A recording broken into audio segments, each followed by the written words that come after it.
pagi hari ini akan dibuka oleh moderator Bu Indi, lalu materi pertama oleh Bapak Hamdi Muluk tentang identifikasi dan mengenali bakat peserta didik di bidang penelitian perspektif psikologi, dan yang materi kedua yaitu adalah pengembangan riset dan inovasi dalam institusi pendidikan, dan dilanjutkan dengan tanya jawab.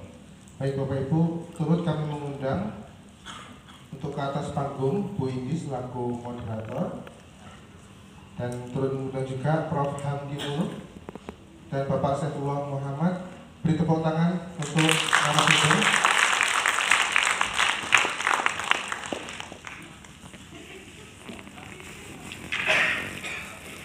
Oke. Terima kasih. Untuk waktu dan tempat kami persilahkan kepada Bu Indi selaku moderator. Baik, terima kasih Mas Diki. Baik, Assalamualaikum warahmatullahi wabarakatuh. Waalaikumsalam warahmatullahi wabarakatuh.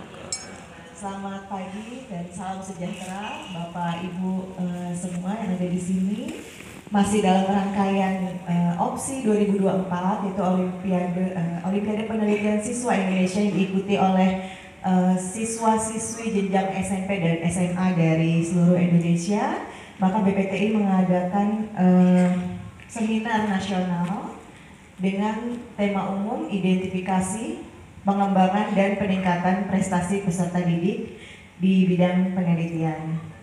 Baik, saya sapa dulu untuk narasumber kita yang luar biasa pagi hari ini. Selamat pagi Prof. Hamdi Muluk dan Bapak Dr. Saifullah Muhammad.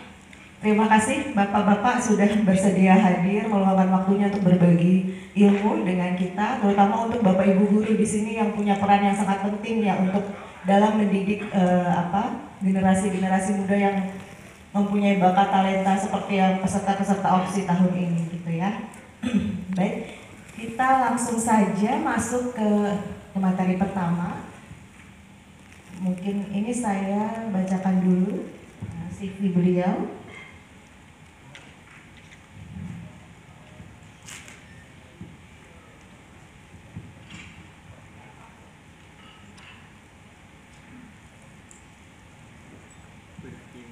Baik, untuk pemateri pertama yaitu Profesor Dr. Hamdi Muluk. Beliau merupakan guru besar dari Universitas Indonesia, kemudian juga founder dari Political Psychology Lab di UI pada tahun 2009. Kemudian untuk sekarang posisi beliau adalah kepala dari Lab Psikologi Politik, Political Psychology Lab di UI, dan juga ternyata ketua dari komunitas pickleball juga di UI. Jadi sepertinya menganut life balance ini Profesor Hamdi. Olahragawan juga, jadi otaknya bekerja terus tapi olahraga juga nggak ketinggalan ya Prof ya. Baik, untuk akademiknya S1, S2, S3, S1 psikologi, S2 juga masih psikologi dengan fokus sosial, kemudian S3-nya di political psikologi. Untuk pengalaman mengajar sudah sudah tidak diragukan lagi, sudah 25 tahun dengan awarding yang banyak. Saya bacakan dulu satu-satu nggak nih Pak awardingnya nih Pak? Udah 30, berarti ini harus diupdate Pak. Seminar nasional, internasional, udah menghasilkan buku, sudah berbagai macam lah, awardingnya juga sudah banyak sekali.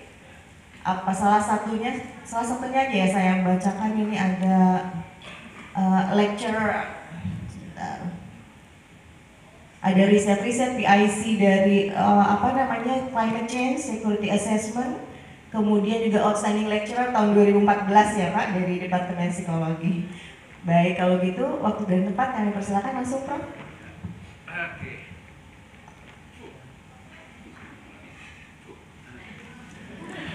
Oke. Assalamualaikum warahmatullahi wabarakatuh. Waalaikumsalam. Selamat pagi. Pagi. Salam sejahtera buat kita semua. Om Swastiastu, Namo Buddhaya, salam kebajikan, salam Pancasila, salam sains, salam OPSI, lengkap semua. Oke. Saya mau saya ngantuk, mau jalan-jalan. Buset. Ini saya kayak masuk fakultas psikologi, isinya cewek semua. Ada cowoknya Pak. Psikologi itu minoritas loh. terzolimi saya. 20% cuma cowok. Ya ini cewek semua. Keren Bapak Ibu sekalian gitu.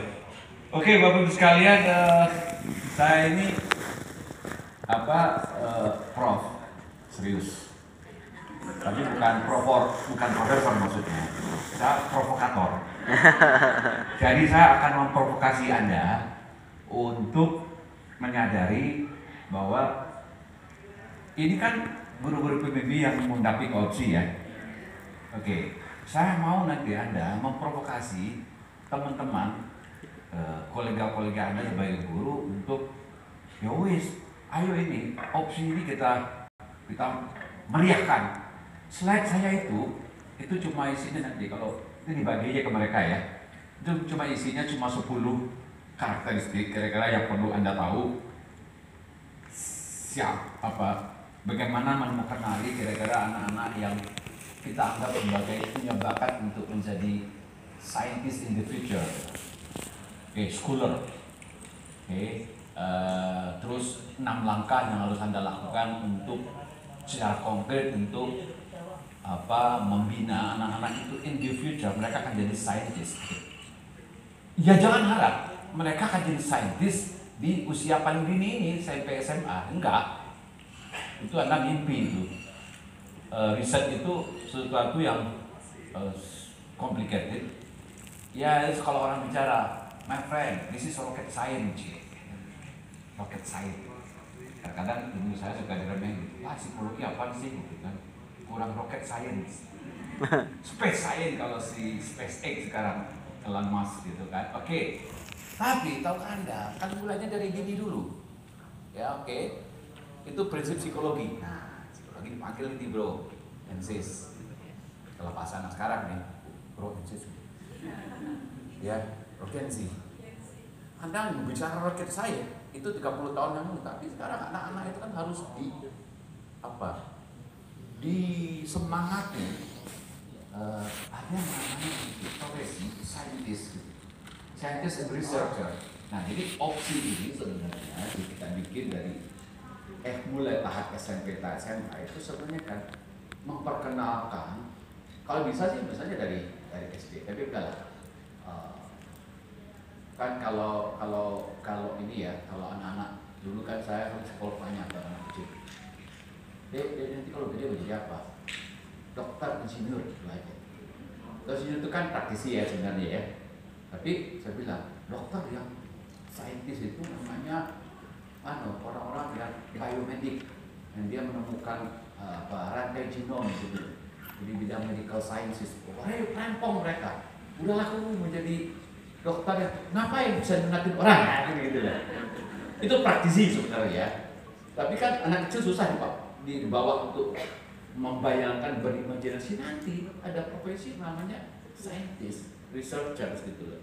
Jadi scientist researcher itu berarti ya sekarang nomenklaturnya kalau di negara itu kan Menteri Pendidikan, Riset, Sains, Teknologi ya berarti sekarang gitu ya. Kayak gitu ya. Riset dan sains itu kan perguruan tinggi itu kan satu tarikan nafas lah. Kalau orang menjadi praktisi dia berhenti nanti di vokasi misalnya.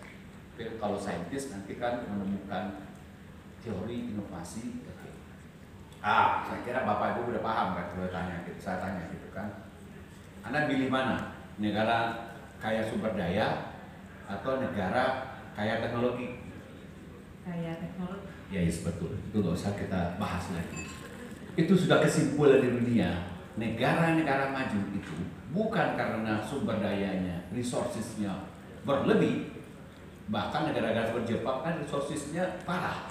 Tapi mereka berlimpah dalam modal science teknologi atau human capital yang bicara ekonominya itu. Jadi kalau dunia kan cuma dibagi dua.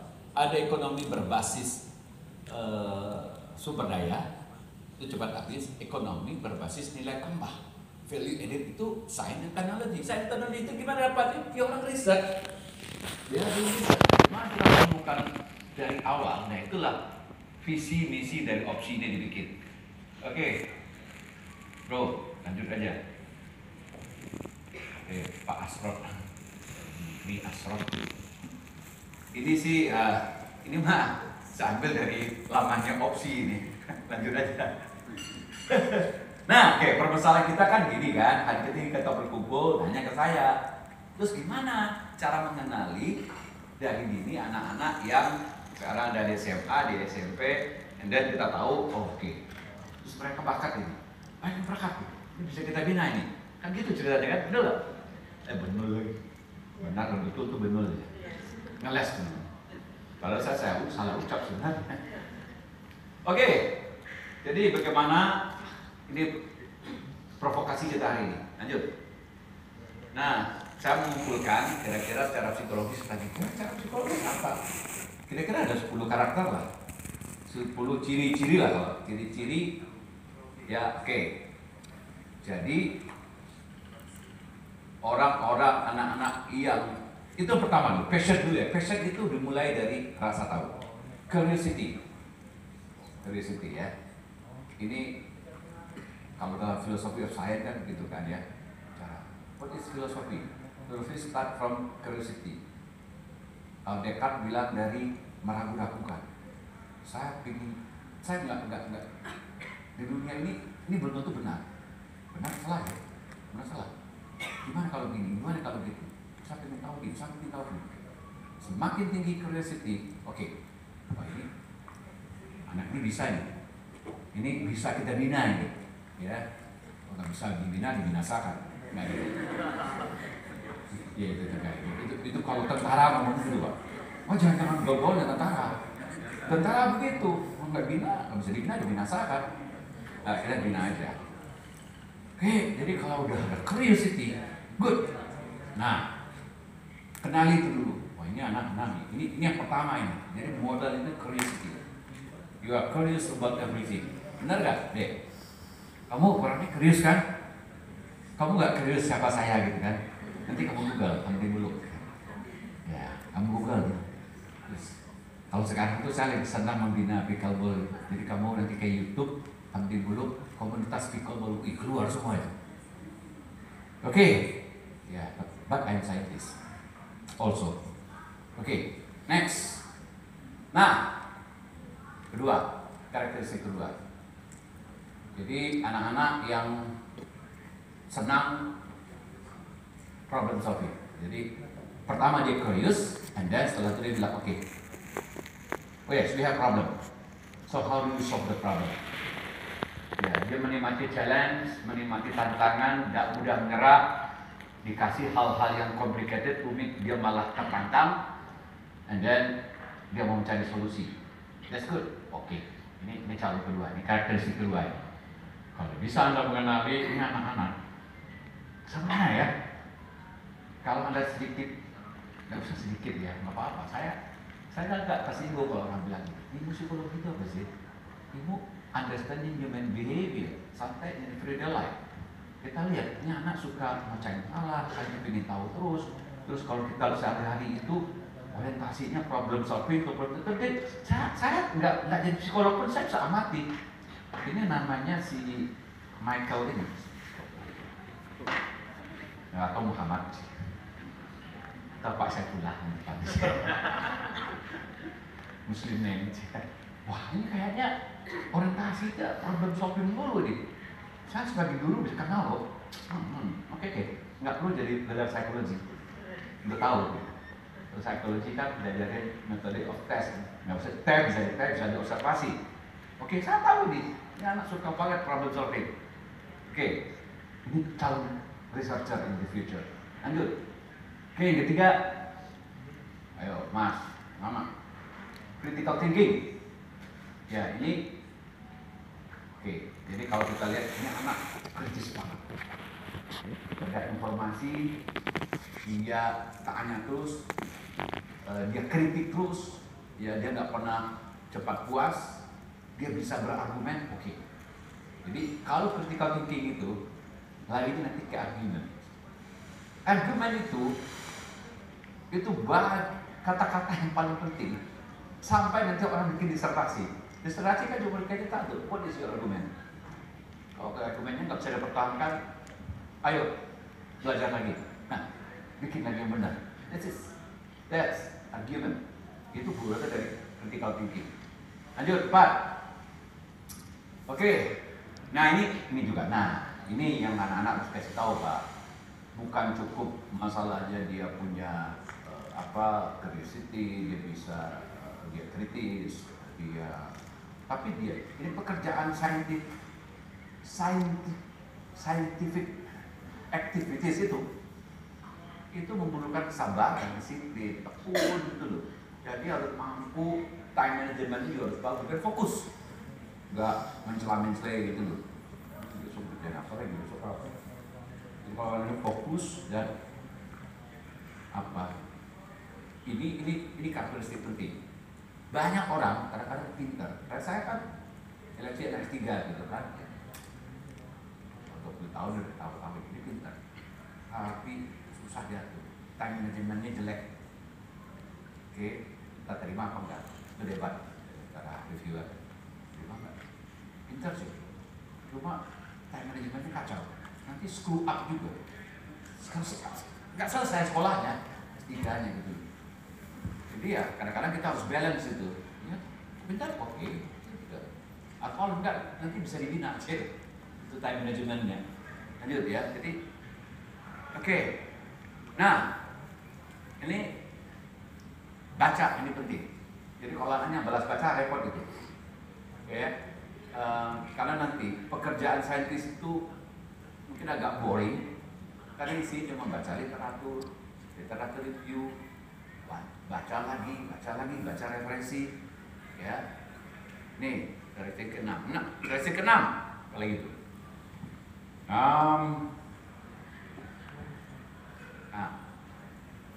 Nah ini suka diskusi dan kolaborasi. Jadi apalagi ini researcher itu banyak orang nggak perlu ya. Saintis itu kan introvert dan nggak apa-apa dia 4 hari 4 malam bergaul dengan komputer doang. Itu strong. Serius strong. Nah, saintis itu perlu komunikasi, perlu konferensi, ya, perlu kolaborasi. Sebelah paham betul. Nggak bisa sekarang dunia tuh riset nggak bisa lakuin sendiri, kolaborasi kebanyakan. Ya, jadi ini penting ini. Jadi kalau suka diskusi itu, ini bakat. Ya. Lanjut. 7. Nah ini bisa berkaitan dengan tadi critical thinking, tapi ini kita perlu orang-orang. Ini namanya sebenarnya researcher intuition. Jadi intuisi dari para researcher itu, dia bisa melihat sesuatu yang seperti tidak berhubungan. Nah ini intuisi para peneliti itu begini, dan dia bisa melihat patterns. Ya, jadi ada gejala, ada teori, ada data, terus sudah pattern ini kayak apa nih? Apa kaitan satu gejala dengan lain? Apa kaitan dengan lain? Dan ini menjadi sesuatu yang penting untuk nanti dia disebut dengan hypothesis formulation, memformulasikan hipotesa. Oke, ke-8. Nah biasanya kalau udah di tingkat lain itu kita lihat ini anak ini minatnya kuat banget, dan matematik, biologi, kimia itu kelihatan. Itu satu ciri bisa Anda kenali. Ketimbang anak-anak yang rata-rata air semua, repot itu. Rata-rata air. Masih ada sih sekarang rata-rata air. Teman-teman saya itu rata-rata air gitu. Ini crazy. Ini matematiknya excellent gitu. Atau misalnya IPS apa-apa. Wah ini kalau udah bicara geografi itu atau bicara sejarah itu passion banget. Oke. Ini anak bakat. Nanti penelitiannya penelitian sejarah, opsi ini kira-kira gitu. Jadi kita udah tahu nih kalau dia fokus pada satu minat tertentu, itu tanda-tanda ya. 8, 9. Nah, oke. Ini bisa juga nih Bapak bilang, bisa juga dong kalau ini berkarya di olahraga, ya. Tapi nanti dia ikutnya olahraga nanti. Maksudnya, kalau orang ingin menghasilkan sesuatu yang being recognized gitu, itu kan researcher kan begitu. Nah dia ingin bahwa dia terdorong untuk berkarya, create something, create sesuatu. Ya mungkin bapak ibu udah bilang, anak-anak sekarang juga suka create sesuatu, konten kreator. Terus that's okay, dapat. Konten kreator itu, tapi ini harus dipadukan yang tadi. Kalau cuma konten kreator doang mungkin jadi YouTuber dia. Enggak, tapi maksud saya, saintis itu juga pasti terfokus suatu untuk karya ini. Nah, tapi karya ini ya. Jadi goalnya jelas itu, masuk opsi dan finalis, dan nanti opsinya level internasional, dan setelah itu saya mendarat di MIT. Wih, gitu dong mimpinya, bagus sekalian ya. Jadi dia menikmati itu competition. Oke. 10. Nah, ini yang disebut orang psikologi ini, intrinsic motivation. Selain tadi extrinsic motivation, dia pengen dapat karya, dia pengen juara, tapi dia termotivasi itu dari dalam. Nah, karena memang dia menikmati proses itu. Nah, ini namanya intrinsic motivation. Jadi motivasi di dalam, dia nggak cepat puas, dia didorong dari dorong di dalam. Nah, itu riset ini ya. Jadi terus gimana? Setelah Anda ketemu 10 ciri-ciri itu, and how do you manage? Sehingga nanti mereka masuk jadi finalis opsi, kan itu dulu. Goal paling dekat kita ya, paling dekat. Udah dapet semuanya finalis. Harusnya diajak salah, diajak dia. Udah dapet semua. Ya udahlah, ini nanti goalnya nanti. Ya nanti motivasi ke sana nanti yang internasional. Oke lah ya. Nah ini 6 langkahnya.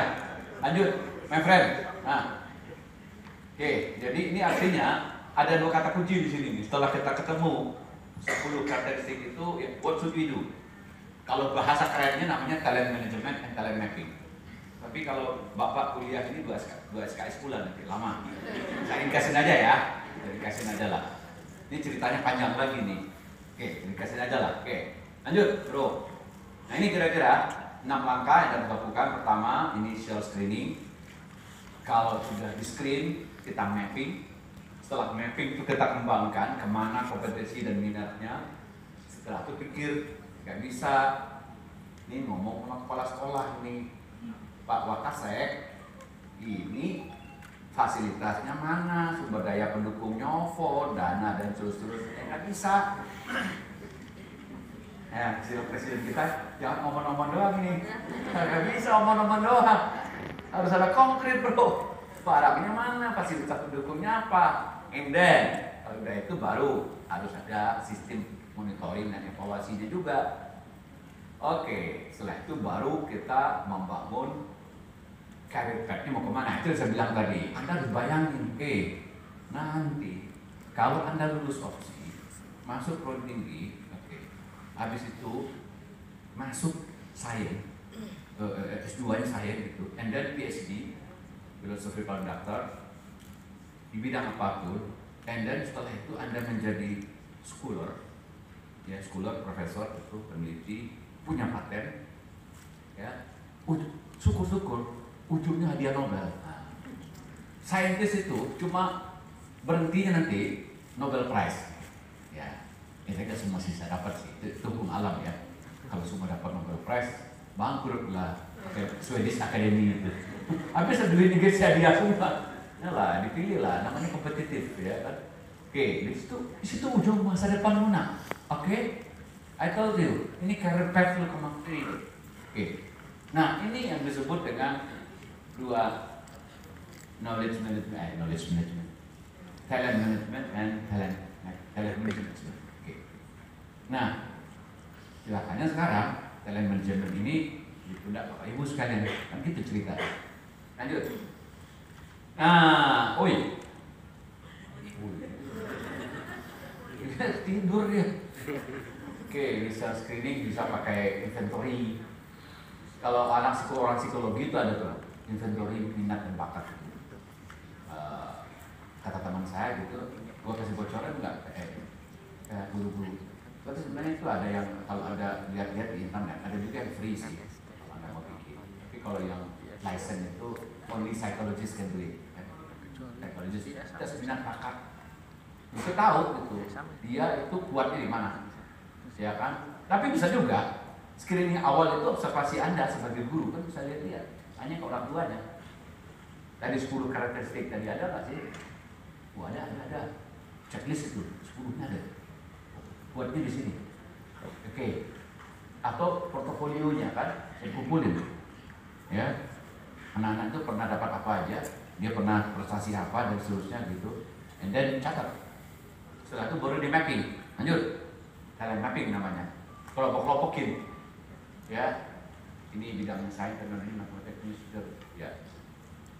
Terus cari penilaian kompetensi ini gimana? Berat banget ya. Dan suruh balik bro. Ya. Oke ya, talent mapping dulu. Jadi kelompokan, buat cara penilaian sederhana yang bisa Anda lakukan ya. Habis itu bisa nanti tingkatkan minat melalui eksplorasi berkelanjutan. Ya Anda bikinlah di sekolah ada seminar gitu, ada workshop atau project ini yang memungkinkan mereka mengeksplor kemampuan saintis mereka tadi. Ya. Ada mentornya, mentor ini Bapak Ibu pembimbing ini, kan mentor namanya. Oke lanjut. Ya, lanjut. Sekarang. Lanjut. Oh iya. Nah, oke, ini kan harus dikembangkan. Ya udah, kejadian pembimbing, bahasa Inggrisnya namanya pembimbing mentor. Ya, Bapak Ibu sekalian lah. Saya lihat di beberapa sekolah itu dia mentornya didatang juga dari alumninya yang udah tinggi kayak gitu ya. Ya bisa dipilih lah. Terus misalnya regularly gitu, dibikinlah pelatihan-pelatihan untuk menjadi peneliti itu apa gitu kan. Latihan mengolah data dan seterusnya bisa dilakukan ya, metodologi, karena namanya riset itu kan intinya sebuah pekerjaan yang metodologinya sudah terstruktur, terstandar gitu. Nah memang kalau di kurikulum SMA kan tidak ada tuh pelajaran riset itu kan perlu tinggi ya, terpaksa Anda yang ngajarin lah untuk anak-anak yang terpilih tadi ya, itu kan sudah dikumpulin, mereka sudah di mapping, itu siapa? Ya dikasih workshop lah, kasih pelatihan. Nah, biar mereka nyicipin misalnya ya bikinlah proyek-proyek yang mini riset itu apa yang buat mereka punya apa praktek di awal-awal sehingga bisa dibimbing gitu ya, jadi bisa ngerasain. Lanjut, langkah keberapa sekarang ini ya? Habis itu, nah ini udahlah, ini kan Anda catat aja lah ya, perlu lab ya, perlu kadang-kadang tapi sekarang ini ya, misalnya bikin platform digital untuk apa, untuk itu kan bisa sekarang ya, kapan nggak mahal-mahal juga gitu, nanti bisa dipantau gitu, kemajuan bisa dicatat kan, jadi gimana? Nah ini yang terakhir di bawahnya, dorong mereka untuk ikut kompetisi baik internal atau eksternal gitu ya. Nggak apa-apa, tiba-tiba sekolah bikin lomba penelitian di sekolahnya sendiri, that's good kan, kasih hadiah gitu, hadiah nomor 1 buku tulis. Nggak ada yang mau. Emang zaman dulu katanya, zaman saya kan buku tulis selesai kita pada di buku tulis, buku bergaris 40 halaman.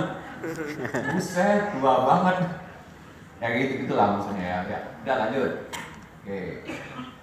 Nah, gimana bikin pemantau dan evaluasi yang berkala, ini penting ya. To be fair, harusnya kan dipantau berkala orang yang progresnya paling maju, and then siap untuk opsi misalnya, atau olimpiade yang lain ya. Jadi tadi ya, Anda bisa bikin nanti format untuk pemantauan, monitoring dan evaluasi. Nah, siapa tahu biar dia termotivasi, dikasihlah pengakuan, dikasih apa kayak itu, sertifikat kayak gitu, supaya mereka jadi confident, merasa dihargai gitu kan.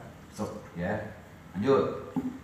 oleh di langkah berikutnya. Nah ini terakhir adalah bagaimana memberikan pencerahan ke mereka bahwa karir di bidang riset itu bukan kali-kalinya. Bukan cuma tadi kan anak-anak SD cuma mau jadi dokter bisa nyunatin orang gitu, kayaknya paling keren gitu, atau tukang insinyur gitu ya. Peneliti itu juga lebih keren. Aku mau dapat Nobel gitu loh. Ya kecuali dia bilang, tapi dapat Nobel kaya mas. Oh kaya bro, kaya juga. Ya tapi jangan dibanding kaya dengan pengusaha, lain lagi ceritanya. Kalau menjadi orang kaya ya pengusaha. Ya. Nah ini gimana Anda? Saya nggak tahu betul di antara Anda ini kan finalis semua ini. Kayaknya sih feeling saya sih kolaborasi dengan prodiginya ada kayaknya, ya, atau dari lembaga riset yang lain supaya anak-anak itu entah bisa dimagangkan lah untuk ambil laboratorium dan seterusnya begitu, atau join research itu supaya dia lebih. Nah itu langkah-langkah yang bisa Bapak Ibu lakukan. Lanjut. Nah, lanjut, terima kasih.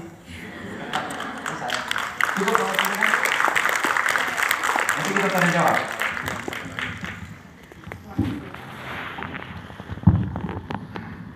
Baik, terima kasih Prof. Hamdi, luar biasa ilmunya. Jadi menarik sekali, ternyata salah satu karakternya itu anak yang mampu mengatur waktu ya Prof. Itu menarik sekali gitu ya untuk kita. Cuma Bapak Ibu ditahan dulu nih, kalau ada pertanyaan dicatat dulu, kita karena akan masuk dulu ke materi kedua, baru nanti akan sesi tanya jawab gitu ya Bapak Ibu ya. Baik, untuk materi yang kedua, materinya ini saya bacakan dulu CV-nya, yaitu dengan Bapak Dr. Saifullah Muhammad, STM Engineering ya Pak ya. Ini jauh-jauh datang dari Aceh, jadi beliau dari Syah Kuala University. Iya, teknik ini luar biasa. Baik, ini juga sudah, waduh pengalamannya saya sudah kayaknya seperti Prof. Hamdi juga, ini di googling juga kayaknya udah lengkap nih. Untuk awardnya ada Top 3 Global Innovation Award di Barcelona, kemudian ILO SECO Switzerland Appreciation, luar biasa. Kemudian dari BRIN, kemudian Top 3 Innovation Award finalis dari Australia Indonesia Association ya. All Lecturer of the Year Award juga nih, sama nih. Berarti berdua ini dosen-dosen favorit nih sepertinya nih. Gitu ya. Luar biasa banget. Baik. Untuk yang materi kedua yaitu pengembangan riset dan inovasi ya Pak ya di lingkungan satuan pendidikan. Dipersilahkan Pak Dr. Bismillahirrahmanirrahim. Assalamualaikum warahmatullahi wabarakatuh. Waalaikumsalam warahmatullahi wabarakatuh. Wassalamualaikum ala Rasulillah Muhammad sallallahu alaihi wasallam. Kita bersyukur pada Allah yang Maha Kuasa yang senantiasa memberikan kita kesempatan, kesehatan sehingga pada hari ini kita bisa bertemu silaturahmi, bertukar informasi. Kita bersolawat kepada Rasulullah, Allahumma sholli ala sayyidina Muhammad. Saya senang sekali hari ini satu panggung dengan Prof. Hamdi yang sangat terkenal ya. Biasanya cuma kita lihat komentarnya di TV atau di koran atau di YouTube. Hari ini bisa duduk bersama. Jadi ini ada dua anugerah. Satu ketemu dengan Bapak Ibu, satu lagi ketemu dengan Prof. Hamdi. Dan tadi kita lihat ya, nggak ada rasa bosan. Begitulah psikolog ya. Kalau sudah berbicara sangat menyenangkan. Saya akan bicara sangat cepat. Ya, karena saya mau bicara dalam 15 menit untuk 80 slide. Ya. Serius ini. Ya. 15 menit karena saya ingin sampaikan pengalaman 10 tahun mengembangkan riset dari university to international market. Jadi mulai dari universitas sampai dengan internasional dan tentu saja nanti diskusi kita ke sekolah ya. Baik, saya ingin operatornya agak cepat ya. Karena satu slide itu saya cuma targetkan 5 detik. Oke, operator ya ready ya. Next. Ready, ya, karena ini slide-nya akan cepat juga. Oke, kita mulai slide pertama, silakan. Oke, ini riset saya 10 tahun terakhir, ada sekitar 35 riset. Ya, belum masuk yang tahun 2024. Saya ada sekitar anggaran riset sekitar 4 miliar tahun ini. Allah. Jadi cukup besar, dan itu 35 riset mulai dari 50 juta sampai dengan 5,3 miliar. Dan semuanya kita dedikasikan untuk rakyat, khususnya para petani-petani di Aceh, di gunung-gunung. Jadi baru 2-3 tahun terakhir ini saya baru dari satu hotel ke hotel lain, dari satu tempat kota ke kota yang lain. Dulu semuanya di kampung-kampung, di gunung-gunung. Next. Oke, tentu saya sebagai dosen publikasi tetap ya. Ya, saya cukup banyak dokumen juga, ada 2000 citasi lebih tulisan saya di Scopus. Itu ada H-index saya sekarang 16 dan banyak tulisan, tetapi sebenarnya saya udah insaf terkait dengan tulisan ini, Bapak Ibu. Kenapa insaf? Karena tinggi-tinggi sekali ilmu kita sampai ke puncak gunung, tetapi masyarakat kami miskin. Ini menimbulkan luka hati yang mendalam. Itu sebabnya saya setelah 6 tahun tinggal di Australia, S2, S3 saya di Australia, saya bertekad untuk memberi sesuatu perubahan kepada masyarakat. Karena saya bisa sekolah di sana itu dari uang rakyat, dari pajak. Ya, dari pajak, dari bapak-bapak, ibu-ibu yang keluar di subuh hari jualan sayur, nanti di tengah siang ditarik retribusinya oleh pemerintah, masuk dalam kas daerah, masuk dalam APBN, keluar 20% untuk pendidikan dan sekian persennya untuk kami bersekolah. Sekarang kita sudah punya semuanya, punya gelar, punya rumah, punya anak, punya istri. Lalu rakyat yang memberikan investasi untuk kita dapat apa? Rakyat Aceh masih nomor 5 termiskin di Indonesia, nomor 1 termiskin di Sumatera. Ini menyedihkan.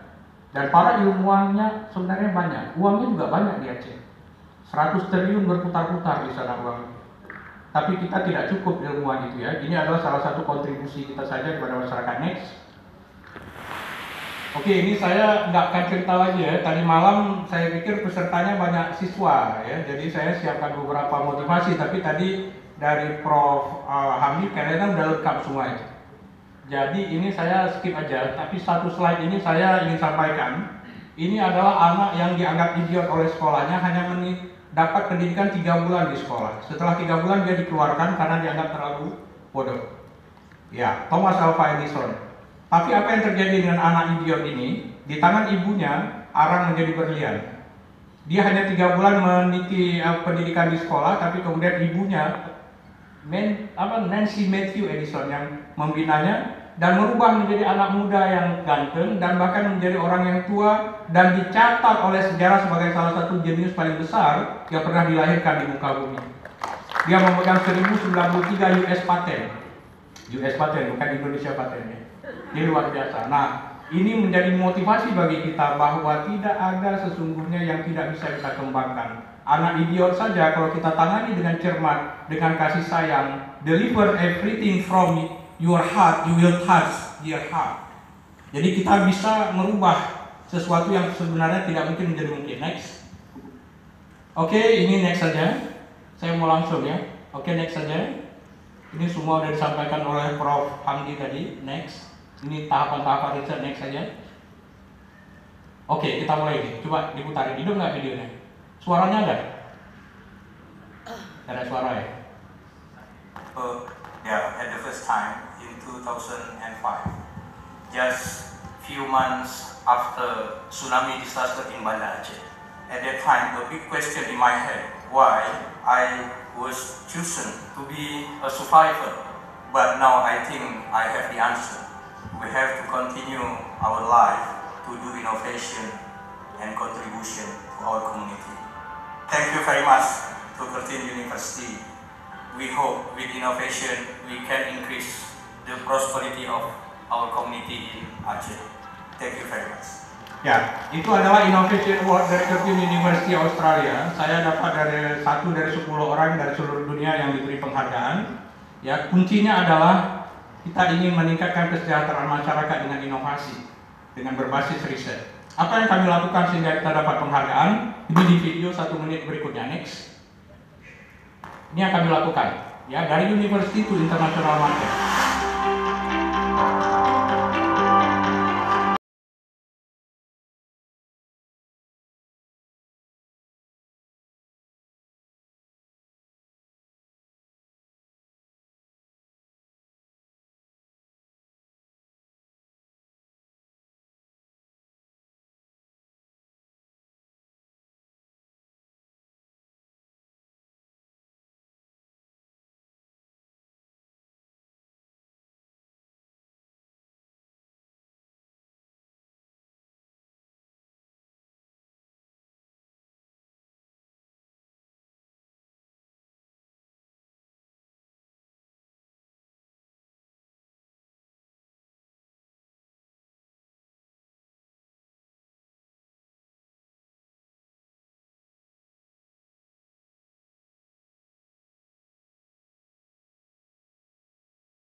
Jangan diulang lagi. Next. Oke, Indonesia itu sangat kaya dengan atsiri ya, dari ujung Sumatera sampai dengan ujung Papua. Atsiri itu ada sekitar 200 jenis, di antaranya Seriwangi, nilam, minyak jeruk, minyak kelapa, bukan minyak kelapa, minyak pala ya, dan minyak-minyak yang lain. Jadi kalau atsiri itu dia berbentuk essential oil, sedangkan minyak kelapa itu termasuk minyak nabati untuk dimakan. Jadi saya pusat riset di kampus itu namanya ARC, Atsiri Research Center, dan sudah 10 tahun kami membela masyarakat khususnya untuk tanaman atsiri. Nah, apa yang kita lakukan itu melalui penelitian dan hilirisasi. Jadi Indonesia itu adalah negara penghasil atsiri terbesar ketiga di dunia. Untuk nilam misalnya, Indonesia memasuk 90% kebutuhan nilam dunia yang digunakan untuk parfum, ya, dan industri-industri lain yang ada di Eropa, Amerika, Singapura, dan lain-lain. Next. Nah, untuk Aceh itu ada 10 komoditas unggulan, dan inovasi kita berorientasi pada komoditas lokal karena kita ingin merubah ya inovasi di tingkat masyarakat supaya nilai tambahnya itu lebih tinggi terhadap masyarakat. Nilam adalah salah satunya, tentu saja ada serai, ada pala, ada lada, dan ini adalah 10 komoditas unggulan di Aceh. Next. Nilam ternyata setelah kita pelajari itu memiliki sejarah panjang di Indonesia. Nilam pertama sekali dibawa ke Indonesia oleh Belanda, masuk pertama sekali dibawa dari Filipina, masuk ke Pasaman Barat di Sumatera Barat, kemudian pindah ke Sidikalang Sumatera Utara, dan kemudian berlanjut di Tapak Tua di Aceh. Dan nilam itu sendiri sebenarnya adalah nama perusahaan daripada Belanda dan merupakan singkatan dari Nederland Indies Landbouw Aceh Maskapai yang kemudian menjadi nama tanaman, sedangkan nama internasionalnya adalah pacoli. Next. Ini nilam semasa Belanda. Terus saja. Kami menemukan Kami menemukan literatur di Museum Belanda. Ada sebuah jurnal yang ditulis oleh Insinyur William Spoon. Itu judulnya Aceh Pacoli Oli, diterbitkan tahun 1932. Itu ada sebuah mobil yang mengangkut nilam. Plat mobilnya adalah BL928. Jadi plat BL yang ada di Aceh sekarang itu merupakan peninggalan warisan dari Belanda. Dan dulu yang diekspor itu adalah daun-daun keringnya. Ya, daun kering diekspor melalui Tapak Tua ke Penang dan kemudian baru ke Belanda dan Eropa lainnya. Next. Nah, ini adalah perjalanan saya, salah satu perjalanan saya. Sebenarnya banyak sekali perjalanan dalam 1 tahun ke gunung-gunung, ketemu dengan masyarakat, petani, penyuling, dan lain-lain. Kita tidur di tengah-tengah masyarakat untuk melihat dan menangkap apa sebenarnya persoalan yang dihadapi oleh masyarakat kita. Kenapa minyak nilam kita digunakan di Prancis, sampai dengan hari ini digunakan di parfum-parfum mewah Prancis. Karena tanpa nilam parfum itu hanya bertahan 15 sampai dengan 20 menit. Tapi kalau ada nilam di dalamnya maka parfum itu bisa bertahan sampai 8 jam, 12 jam. Bahkan kalau disemprot di serat kayu dia akan bertahan 1 minggu. Harum sepanjang waktu. Ya itulah yang kemudian kenapa minyak nilam kita digunakan di Prancis sampai dengan hari ini. Next. Oke, kemudian setelah keliling-keliling itu saya menjumpai Pak Rektor, ini Profesor Tamsil Rizal, Profesor SK waktu itu. Saya lapor bahwa kita perlu bela rakyat Pak, karena inovasi teknologi riset itu ada di perguruan tinggi, sedangkan masyarakat kita itu memerlukan support supaya produk-produk mereka itu bisa terjual dengan baik. Next. Kemudian pada tahun 2016 itu kita dirikan pusat riset atsiri, namanya ARC, yang tahun 2019 menjadi pusat unggulan iptek nasional untuk nilam. Jadi satu-satunya di Indonesia pusat unggulan untuk iptek nilam, untuk nilam itu adalah di ARC kita. Ya, dan sekarang staf saya di pusat riset itu ada sekitar 80 orang, profesor, doktor, master, yang mendedikasikan semua penelitian risetnya itu untuk membela rakyat kita, khususnya petani nilam dan petani atsiri lainnya. Next. Masya Allah. Ini next saja. Terus saja.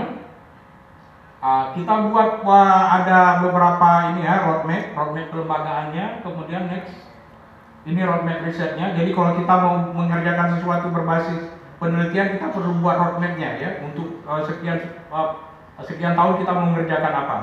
Jadi kami membuat roadmap ini itu dibagi dalam 4 subsistem. Yang pertama adalah yang pertama adalah upstream of farm. Jadi di hulu itu bicara tentang bibit, pupuk, dan pestisida. Kemudian di on farm, di budidayanya, di penanaman, kemudian perawatan sampai dengan pemanenan, dan kemudian yang ketiga di downstream untuk penyulingan minyaknya, dan yang keempat adalah di supporting subsistemnya, ya, regulasi pemerintah, riset, dan SDM dan lain-lain. Next.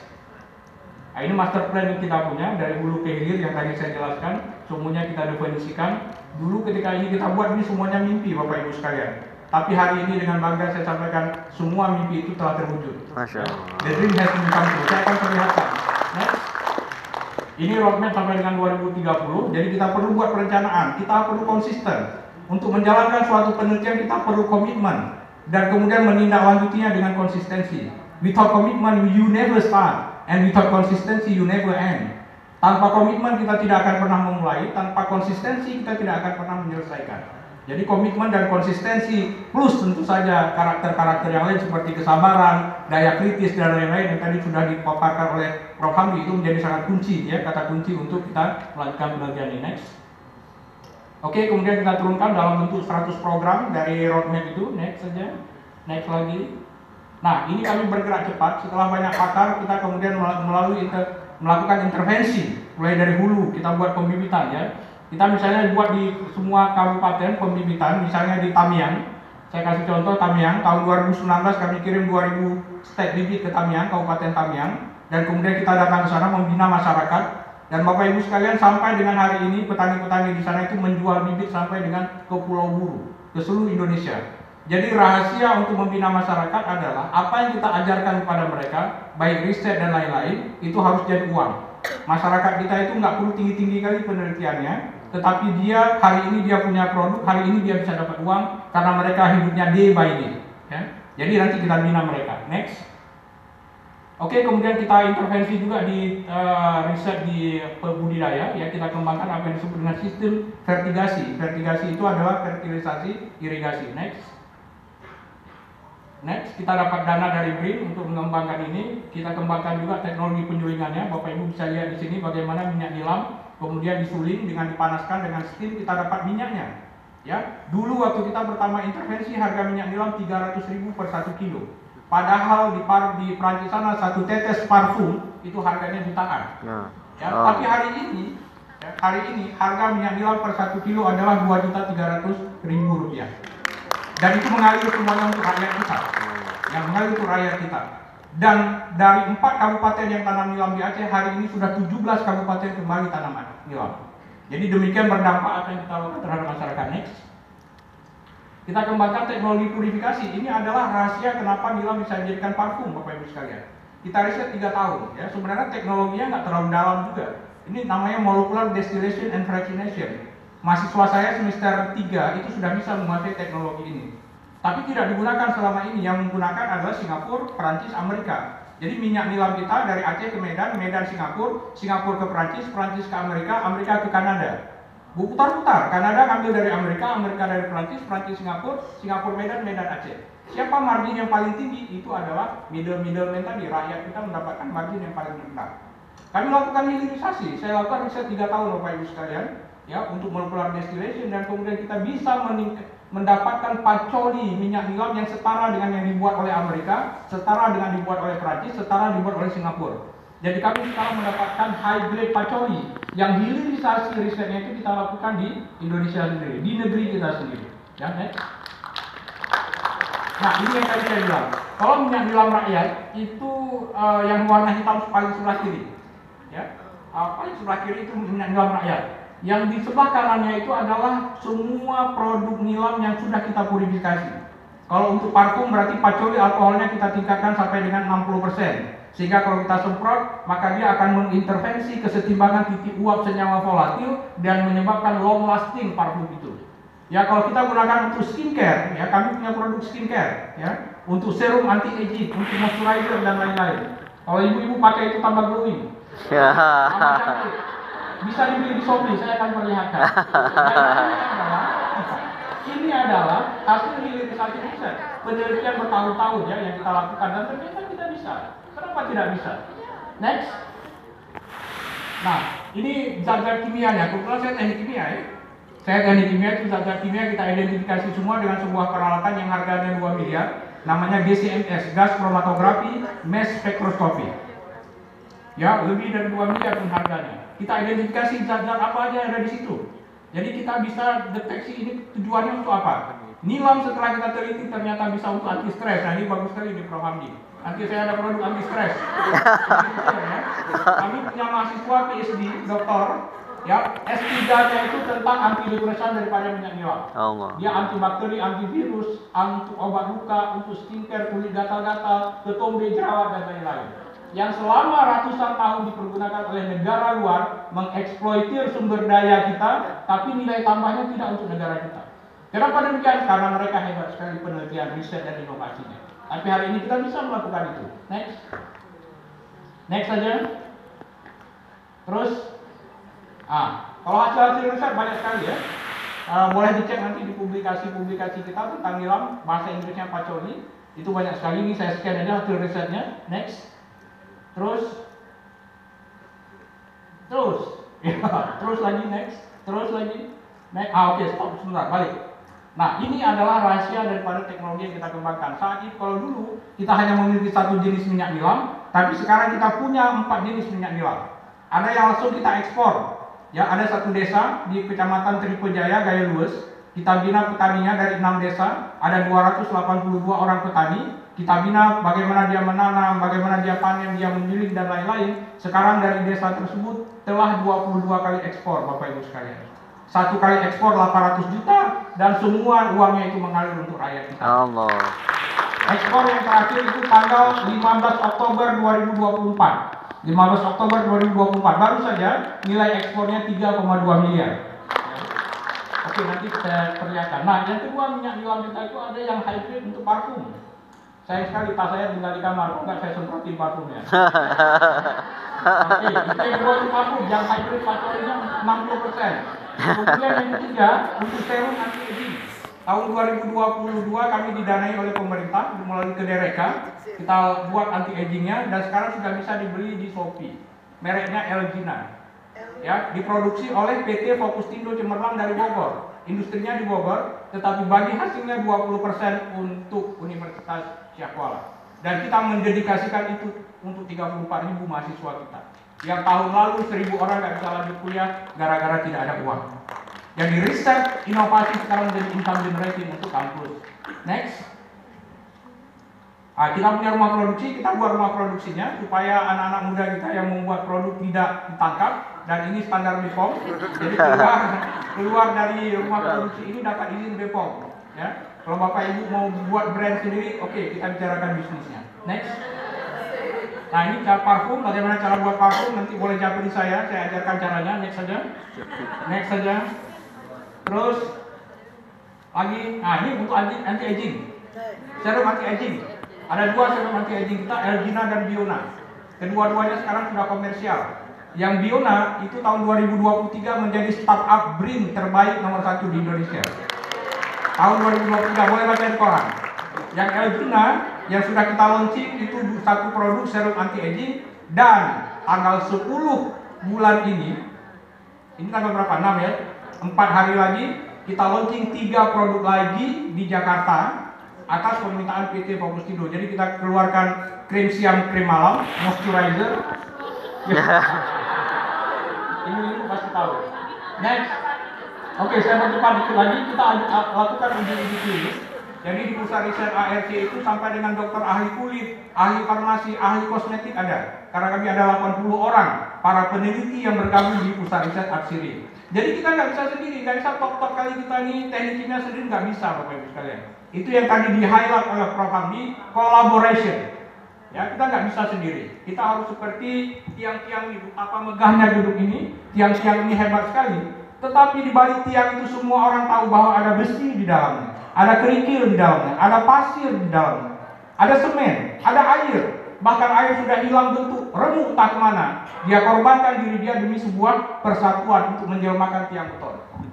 Jadi kita perlu bersatu, kita perlu seperti air dengan air, saling menguatkan. Jangan seperti batu dengan batu, berbenturan, kalau udah terlalu keras saling memercikan api dan saling mengecilkan. Ya, kita harus jadi air seperti air. Makanya nggak cukup pintar saja, tapi kita harus pintar dan bijaksana. Pintar dan bijaksana. Karena pintar sering seperti batu ketemu batu. Bergesekan, keluar api dan saling mengecilkan. Next. Sedikit lagi.